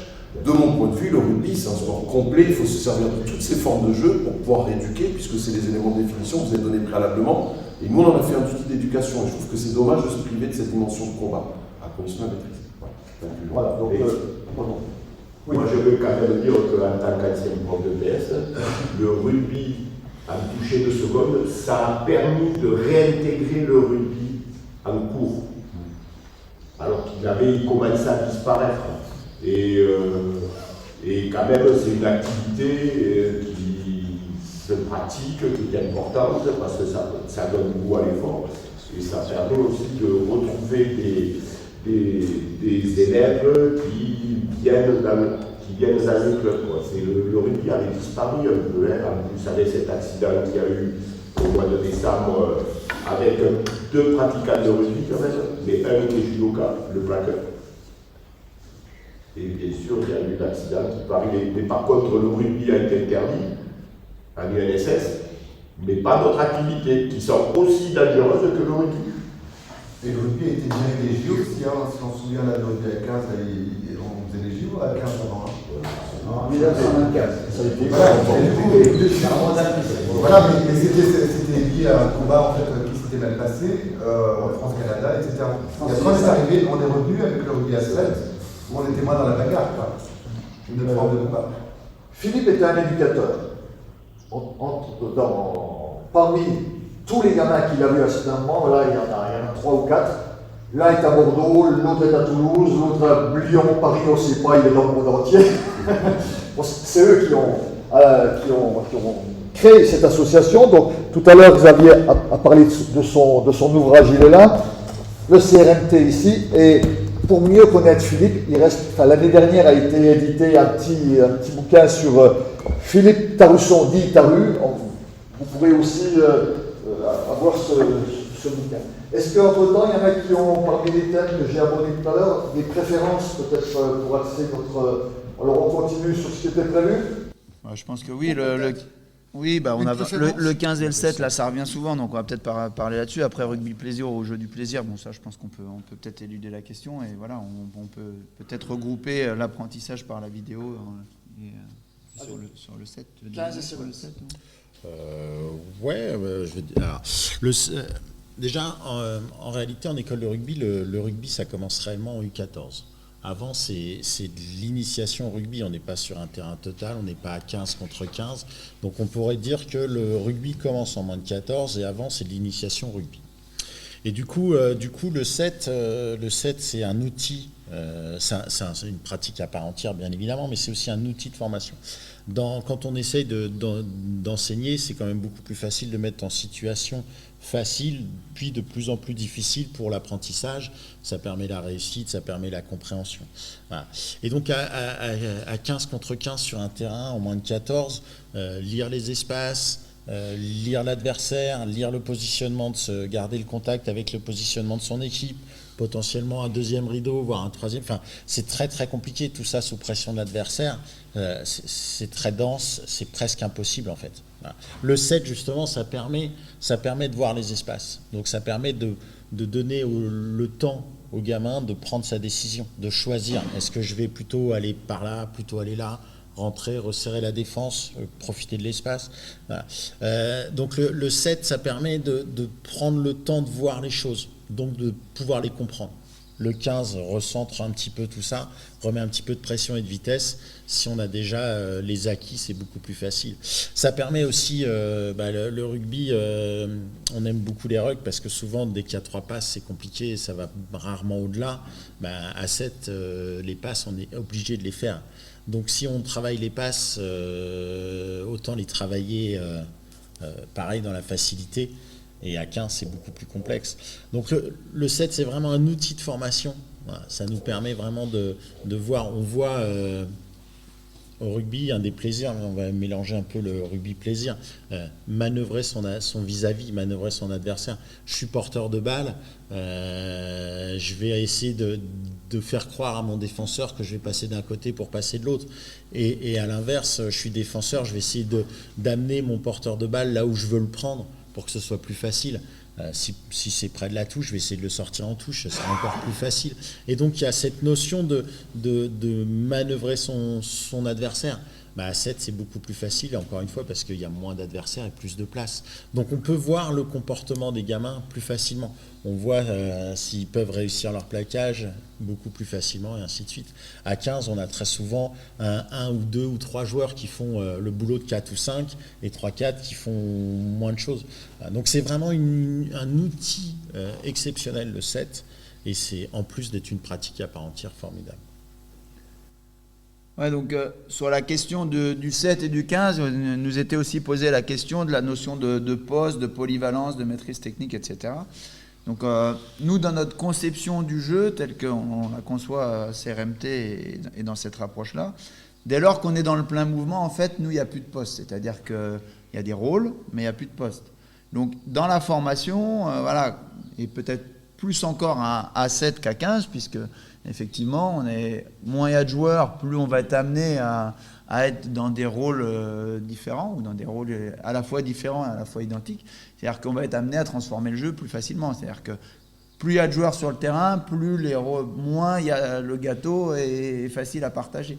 Donc du coup, la notion de poste est certainement un peu plus prégnante à 15 qu'à 7. Et on voit d'ailleurs sur les profils de joueurs, aujourd'hui, si je vous mets une équipe de settistes face à vous, je ne suis pas sûr que vous serez capable d'identifier qui joue pilier, qui joue 4, qui joue 5, qui joue 6, etc.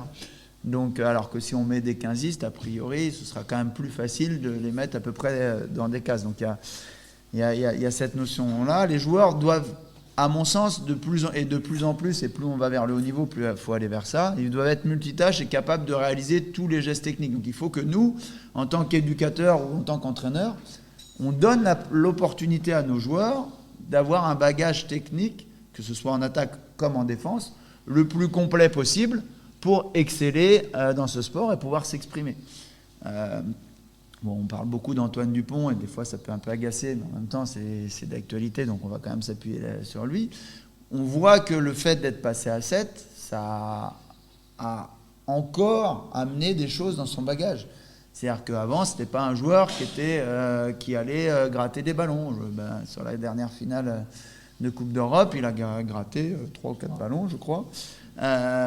Chose qu'il ne faisait pas avant. Et il a dit, ça vient du 7. Le 7, c'est un accélérateur de particules dans la formation du joueur. C'est-à-dire que physiquement, Jérôme Darel, qui est l'entraîneur de la sélection masculine, définit le 7 comme la Formule 1 du rugby. J'aime bien l'image parce que c'est vrai que tout est accéléré. On joue 2 fois 7 minutes et pas 2 fois 40. Et tout va à 10 000 à l'heure. Donc en fait, on a peut-être beaucoup moins de temps qu'à 15 pour analyser les situations. Donc on prend les décisions toujours sous pression, sous une pression à la fois temporelle et physique qui est très importante. Et on est obligé d'être fort en défense, on est obligé d'être fort en attaque. Si on loupe un plaquage à 15, on a toujours 2-3 potes pour rattraper. À 7, si on loupe un plaquage, c'est à 80% un essai assuré pour l'adversaire. Donc on a cette responsabilisation des joueurs qui est hyper importante. Donc par rapport à la notion de poste et de rôle, nous, dans notre conception du rugby, dans le plein mouvement, il n'y a pas de poste parce que tout le monde doit être capable de tout faire. Il faut que vous, en tant qu'éducateur ou en tant qu'entraîneur, vous donniez la possibilité à un pilier de développer son jeu au pied, un deuxième ligne de développer son jeu au pied, un 3/4 d'être capable de contre-roquer, de gratter des ballons, etc. Parce qu'aujourd'hui, ça doit faire partie du panel du joueur de rugby. Et on voit, on a vu la dernière Coupe du Monde, un certain talonneur du Portugal qui est formé à Massy, qui a mis un très beau coup de pied. Et voilà, c'est des pratiques qui commencent à se répandre. C'est pas ce qui était inconcevable avant, comme on voit aujourd'hui des talonneurs ou même des piliers des fois qui sont capables de prolonger des actions au pied. Et ça, c'est vraiment quelque chose qui est nouveau et sur lequel il faut qu'on agisse parce que c'est ce qui va faire d'un joueur moyen un bon joueur ou d'un bon joueur un joueur de haut niveau, quoi. Je pense surtout qu'il était protégé à Toulouse. On ne voulait pas qu'il aille gratter les ballons pour justement une souci de protection. Il est tellement unique qu'ils voulaient le conserver comme ça. Et ils se sont aperçus qu'au travers du jeu à 7, il avait progressé, qu'il pouvait quand même y aller et qu'il n'avait pas aussi, parce qu'il y a aussi l'a priori, on sait qu'il a été touché au faciès. Voilà. Donc il y avait ce souci-là aussi. Mais c'est quand même un gerceau, hein, c'est il y a des gens qui viennent là-bas avant de prendre la parole. Non, mais persuadé évidemment de ce que vous dites, mais juste une question, en fait, j'aimerais avoir votre avis sur des territoires où le rugby est moins développé culturellement, c'est le cas de l'Alsace. Est-ce que vous auriez tendance, vous, à privilégier le développement du rugby à 7 pour le développement des compétences, des expériences sportives et pour favoriser ensuite la pratique du rugby à 15? Est-ce que c'est des choses que vous développeriez chez les jeunes joueurs, par exemple, joueuses? Moi, je pense que toute forme de pratique est bonne à prendre. À partir du moment où on arrive sur un territoire où le rugby n'est pas forcément développé, que tu fasses du toucher 2 secondes, que tu fasses du 7, que tu fasses du 15, que tu fasses du toucher à ceinturer, à plaquer. Voilà, je pense qu'il faut se nourrir, il faut attraper tout ce qui tourne autour d'un ballon ovale pour l'amener sur le territoire. Et si tu penses que l'entrée, parce que tu as du mal à alimenter tes équipes à 15, c'est mieux de démarrer par le 7 et de faire un championnat à 7, c'est ce qu'il faut faire. Nous, en universitaire, on est revenu sur des formes de pratique différentes parce que ça devient compliqué d'arriver à amener les gamins et les gamines au rugby. Avant, c'était en élite, donc dans le plus haut niveau universitaire. Championnat de France, c'était à 15. Historiquement, c'était à 15. Moi, j'ai fait un peu de 7 quand j'étais étudiant, mais la référence, c'était le 15. Depuis quelques années, on est passé sur du rugby à 10. Parce qu'on a, comme les clubs pro gardent leurs joueurs et on a du mal à les libérer, les grosses universités avaient du mal sur les championnats nationaux d'aligner une équipe vraiment compétitive. Donc, ils se sont dit, si on réduit à 10, on a plus de chances d'avoir les meilleurs joueurs. Et voilà. Et du coup, c'est très culturel. C'est très culturel. Tu as des pays... Ça a été donné quand même... par notre ancien directeur national de l'UNSS qui a été entraîneur à Colmar et président du comité de Jean-Louis Boulon. C'était le premier qui s'est battu pour que le CEF intègre les compétitions scolaires. Et la plus grande nation qui a compris ça quand même, a intégré les joueurs de du rugby à 7, c'est les All Blacks. Et puis il y a aussi un impact, c'est le sport olympique. Enfin, je sais pas, moi, je trouve que c'est quand même ça qui a créé ce sport en vrai. Avant, c'était un sport de fin de saison, on faisait des tournois, on partait 2 fois 7 minutes, etc. Ça, c'est culturel. Si en France, c'était un sport de fin de saison, dans certains pays, c'est le sport principal, dans d'autres, c'est le rugby à 10. Donc, c'est une question juste ça de culture et d'éducation. C'est nous qui avons pendant longtemps été ancrés sur la mêlée et le combat et le reste n'existait pas. On ne sait toujours pas vraiment à quoi servent les 3/4 en France. Pardon. Après, S'il vous plaît, il y a quelqu'un qui a levé la main là-bas. Oui. Ouais, moi je voudrais juste tirer un petit coup de chapeau là, parce qu'on parle d'Antoine Dupont, plein de mouvements. En fait, on a une joueuse de Colmar qui était formée à Colmar et qui joue à La Rochelle et qui est champion de France de rugby à 7. Et son papa est assis ici. Bravo. Bravo. Merci, chef, merci. Oui. Voilà. On a répondu le temps. Alors, il nous reste à peu près 10 minutes. Que ce soit le toucher de secondes ou et à côté de moi, je savais comme Valentin le représente bien, la question de la gestion du trauma. C'est bien ça qui a à un moment donné motivé, vous parlez de la kinotologie, le SSS, mais il y a eu un décès sur un plaquage à Clermont il y a 3-4 années. Cette question entre le danger et le risque, on va dire, entre la souffrance qui est élue, on va parler peut-être après du trauma, c'est effectivement comment on peut apporter et rester dans la question du sport. Xavier pose la question de la guerre qui fait des blessés, c'est bien. Comment créer un sport de combat aujourd'hui qui permet à un moment donné de préserver, de prendre soin des joueurs. Donc, je suis assez d'accord sur la réponse de pourquoi Antoine Dupont ne fait pas trop de rock à 15. C'est que l'intensité du 15 et le poids des joueurs et la proximité fait qu'il y a plus de risques de blessures sur des fonctions clés. Sur le rugby à 7, on est effectivement, mais c'est pas bien ou mal, la réalité, plutôt sur l'exploit individuel, effectivement, sur des performances qui vont de façon générale s'homogénéiser sur le type de joueur. Donc, ce que je disais sur le petit gros, on va certainement moins le voir. C'est les choix politiques et stratégiques de la fédération, un certain nombre de choses. Et quand on fait un projet, en lien avec la culture, il y a le rugby au Black, il y a aussi semi-Birmingham, c'est un certain nombre d'acteurs qui sont du 13, où la culture de l'impact est quasiment présente. Il y a des acteurs aujourd'hui qui viennent plus du 7, parce qu'on est plutôt effectivement dans le sport spectacle, du mouvement, mais qui garantit aussi peut-être moins de trauma. Donc aujourd'hui, c'est toujours la question, pour moi, effectivement, quel type de rugby on a envie d'avoir. En termes de traumatologie, on en a peut-être, mais je n'ai pas l'impression que ce soit les règles qui créent plus de blessures. Aujourd'hui, on a beaucoup travaillé sur la question, même à haut niveau, de la hauteur du plaquage, un certain nombre de choses pour éviter effectivement des zones qui, sur un corps, sont beaucoup moins fragiles. Voilà. Donc aujourd'hui, je pense que les pays anglo-saxons ont travaillé sur les catégories de poids, pas des catégories d'âge, de taille, des masses pour les former entre 12 et 14 ans. Il y a plusieurs dispositifs, je pense que c'est un panel d'outils qu'on peut utiliser en fonction du projet. Il n'y a pas forcément de jugement de ce qui est bien mal, surtout que la question, ça se pose toujours la question de quel type de sport on a envie de pratiquer, qu'est-ce qu'on a envie de montrer quoi, à une future génération. Si ta question tourne autour de la du trauma et de la formation, moi ce que j'ai envie de répondre, c'est que plus tôt on familiarisera les enfants avec la gestion du contact, et plus il y a de chances qu'ils maîtrisent le contact. Donc, je pense que les formes de pratique telles qu'elles sont proposées aujourd'hui en école de rugby, que ce soit le rugby touché 2 secondes, que ce soit le rugby, tu vois, jeu au contact et plaqué, etc. Je trouve ça hyper riche, hyper intéressant. Mais la dérive, c'est que, comme l'a dit Xavier tout à l'heure, souvent en école de rugby, malheureusement, on est dans la championnite. Donc, si le championnat m'impose de jouer en rugby en touché 2 secondes, je ne vais pas bosser le plaquage. Alors que ce qui est préconisé, et tu le disais tout à l'heure, c'est pas parce que c'est la forme de pratique de référence en compétition qu'on doit s'interdire de travailler autre chose à l'entraînement, tu vois. Et moi, je pense que ça, il faut qu'on le travaille dès le plus jeune âge. Le gamin de 3, 4 ans, 5 ans, 6 ans, il est tout le temps par terre. Tu regardes le gamin, il passe son temps à être par terre, à rouler, à se relever, à rouler, à se relever, à tomber, à se relever. Il est haut comme ça, il a un centre de gravité qui est hyper bas, il est habitué à ça, il a appris à marcher il n'y a pas si longtemps. Donc, ils sont familiarisés avec ça. Donc, il faut qu'on surfe là-dessus. Il faut qu'on surfe sur le fait que le gamin, il est capable de tomber, de se relever, voilà.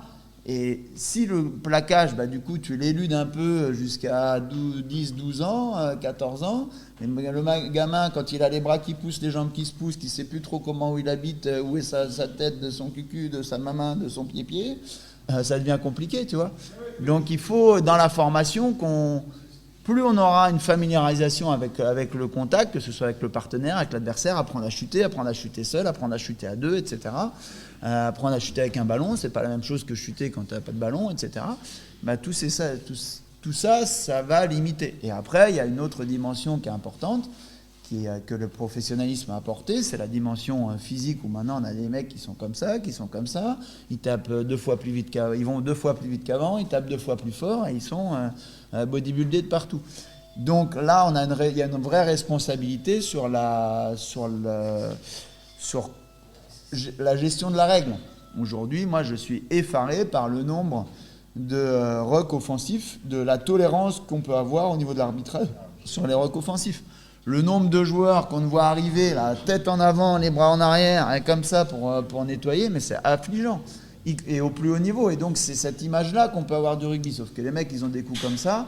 Et si ça, c'est pas arbitré et c'est pas légiféré vraiment de façon très précise et très pointue, on va dans des risques très très élevés de... Voilà. Pour la sécurisation du sport, et notamment du rugby, mais c'est quand même une tendance sociétale de risque zéro. On voit aujourd'hui on met en place des plans vigipérates pour faire des kermesses, l'école, un certain nombre de choses, on est d'accord, c'est juste cette réflexion-là. Donc pourquoi je dis ça, c'est qu'il y a d'abord dans ma vie un projet politique sociétal dans lequel c'est le rugby. Quand tu parlais à juste titre de la part de l'UNSS, quelle est la place de ce discours-là repris par les fédérations pour remonter que l'UNSS aujourd'hui se délivre le sport? Tu parlais de la formation des capitaines, un ami qui a Vichy pour certifier les gens depuis 3 semaines. J'avais fait la formation, mais c'est une vraie perte de richesse. Et on est là pour en parler. Mais finalement, j'ai l'impression que le rugby se cloisonne de plus en plus et qu'il y a moins d'espace de discussion et un vrai projet qui soit porté de façon unilatérale avec des déclinaisons jusqu'au bien amateur. Mais par rapport au problème de certificat médical que vous avez soulevé, je pense que la fédération là-dessus, elle a un vrai rôle à jouer. Aller taper à la porte de l'UNSS, de dire oh, qu'est-ce qui se passe là, parce que... Juste aussi par rapport à cette problématique de l'accidentologie et du risque, clairement, nous en tant que prof de PS, en tant qu'éducateur, il faut convaincre les parents d'amener les enfants au rugby. Parce que quand ce que tu vois dans le haut niveau, voilà, ça n'a pas... et je pense qu'il serait super... Enfin, pour moi je suis professeur de PS, j'accompagne des élèves, voilà. Et je pense qu'il y a un pan qui n'est peut-être pas suffisamment développé dans le milieu des éducateurs ou dans les écoles de rugby, c'est en fait la gestion, la prise en charge, apprendre aux élèves, enfin aux enfants, à prendre en charge en fait la gestion, la prise en charge du corps, le suivi en fait. J'ai un corps, hein, c'est une entité, c'est quelque chose que je possède pour toute la vie, qu'il faut que je préserve, qu'il faut que je protège. D'où aussi l'importance en fait de proposer des contenus qui vont faire de l'enfant quelqu'un de polyvalent. Alors du rugby, mais le renforcement musculaire, en fait tout ce qui est à côté en fait de toutes les phases du jeu, le gainage, le renforcement musculaire, parce que je trouve, nous en fait en EPS, on arrive au collège. Quelquefois, c'est très inquiétant, l'état physique dans lequel arrivent les élèves, les enfants en 6e. Et donc, en fait, le sport santé, oui, mais parce qu'en fait, pour moi, c'est la base pour aller après vers le haut niveau. Et donc, il y a tout un pan comme ça où, pour moi, à développer sur le fait aussi que les enfants n'ont pas du tout conscience que de la préservation, le fait qu'il faut faire attention à ce qu'on fait. On ne leur apprend pas ça, je trouve. Là, tu touches du doigt quelque chose de sensible, parce qu'effectivement, hein, en 40 ans, les gamins ont perdu 25% de leur capacité cardio-respiratoire. Donc, on sait que forcément, on n'a plus les mêmes gamins qu'avant. Et ça devient problématique dans les activités telles que le rugby, où effectivement, avant, on grimpait aux arbres, on jouait à chat, on sautait, on courait après. Aujourd'hui, tu vois, avant, tomber, c'était naturel pour nous, tu vois. Alors aujourd'hui, ça devient problématique. Donc il y a tout ce travail éducatif, et du coup, est-ce que, comme ça devient problématique, est-ce qu'on ne doit pas le renforcer finalement? Tu vois, moi, ce qui me rend dingue en tant que prof de PS, c'est de voir qu'aujourd'hui, on nous demande aux gamins qui sont toute la journée sur leur tablette et sur leur téléphone, on nous dit non mais tu comprends là, les rôles sociaux, machin, faut que le gamin l'observe, faut tu lui donnes un papier, un crayon. Putain, mais on les a 2 heures par semaine au lycée, 3 heures en 5e, 4e, 3e, 6e, 4 heures en 6e, et on va leur donner des papiers, des crayons et des tablettes pour qu'ils filment les copains. Mais faisons-les pratiquer. Les rôles sociaux, ça fait partie intrinsèque. Les rôles sociaux font partie intrinsèque de l'activité. Donc, mettons dans les rôles sociaux le rôle de partenaire, d'adversaire, de coéquipier, et arrêtons avec les tablettes. Bon, bref, c'est une parenthèse. J'aimerais que les intervenants des tables rondes aient le temps de pouvoir s'exprimer après. On se donne encore 5, je sais que ça fera 10, 5 minutes sur la dernière question qui est un jeu de... Oh là là! Je voulais juste avant, sur le rôle de la Fédé qui ne joue pas son rôle quant aux médias. Parce que quand on voit les retransmissions de matchs, on voit surtout les gros plans sur la blessure avec le sang qui coule, etc., où ils insistent quelquefois, bon, quand c'est accidentel, d'accord, mais ils y reviennent bien souvent. Et ça, je trouve que c'est un peu dommageable, parce que les parents qui sont là en train de regarder avec les gamins, ils disent, oula, c'est dangereux ce truc. C'est vrai. Même si c'est superficiel ou autre, il n'en demeure pas moins qu'il y a une image qui reste dans la mémoire des parents, et après, quand il faut les inscrire, ils disent non, tu ne vas pas aller là, parce que le handball, c'est déjà un peu mieux. Les images, c'est pas la Fédé, les images, c'est Canal+. Ah oui, non, mais je sais qu'ils veulent faire ils font des gores pour faire du... Mais après, la Fédé pourrait quand même aussi... S'il vous plaît, parlant d'images, on va parler des images filmées des entraînements. Quelle est la place de la vidéo dans l'entraînement? Ce sera la dernière question. Dans l'apprentissage, dans l'entraînement, si ce n'est qu'on passe le cap anecdotique. Alors, c'est encore une fois, c'est qu'un outil, la vidéo. Donc, quand on utilise bien les outils, il ne faut pas hésiter à s'en servir. Voilà. Ce qui est intéressant en école de rugby, par exemple, c'est que les gamins, ils n'ont pas conscience de leur corps. Ils n'ont pas, si on leur demande de mettre leur jambe derrière, qu'ils ne la voient pas, ils ne savent pas si elle est tendue ou fléchie. Donc si l'image peut leur permettre de prendre conscience des choses, il faut utiliser l'image, il ne faut pas se poser de questions. Et puis souvent aussi les gamins, ils ont l'impression d'essayer, voire de réussir à faire ce qu'on leur demande. Quand on voit le résultat, il y a quelque chose qui ne va pas, quoi. Donc pareil, les mettre devant l'image de ce qu'ils ne visualisent pas est très intéressant. Et puis on peut l'utiliser aussi. On a la chance de faire un sport de plein air qu'on pratique quand même à 80% du temps à la mauvaise période. Et prenons quand les terrains sont gelés, prenons quand le climat est trop dur pour pouvoir jouer, ayons emmagasiné de l'image et faisons des séances vidéo, profitons de ces temps où on ne peut pas jouer pour faire une autre forme de formation. Mais c'est qu'un outil de formation. Très bien, merci, c'était concis. Je rajoute juste un petit... Tu vas te faire court. Donc non, ben moi je rejoins pleinement Xavier. Alors ce qui est intéressant sur l'image, c'est Daniel, c'est ça?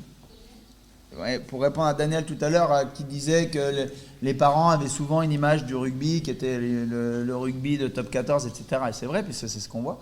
C'est intéressant en tant que prof de PS, moi souvent quand je présentais aux parents en début d'année, avoir une petite vidéo de ce que c'est que le rugby scolaire pour qu'ils se rendent compte en fait que c'est un rugby qui n'a rien à voir avec le rugby de haut niveau.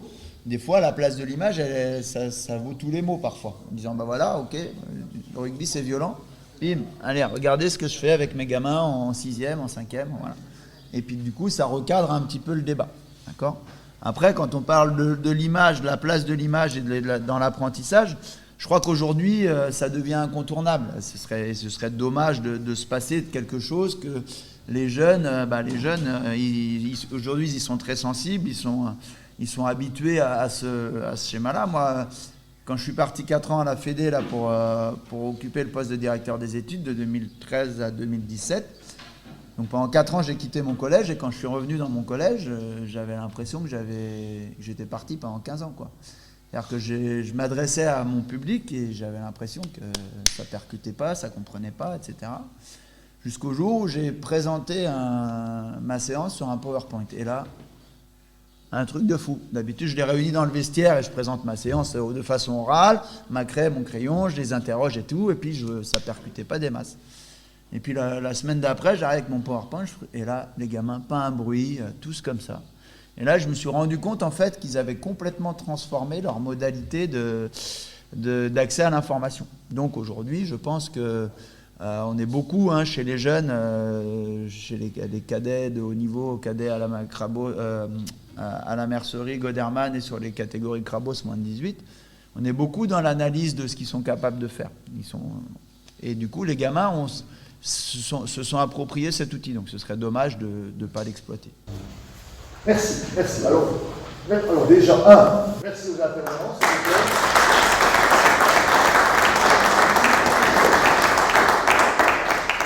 Et à l'animateur.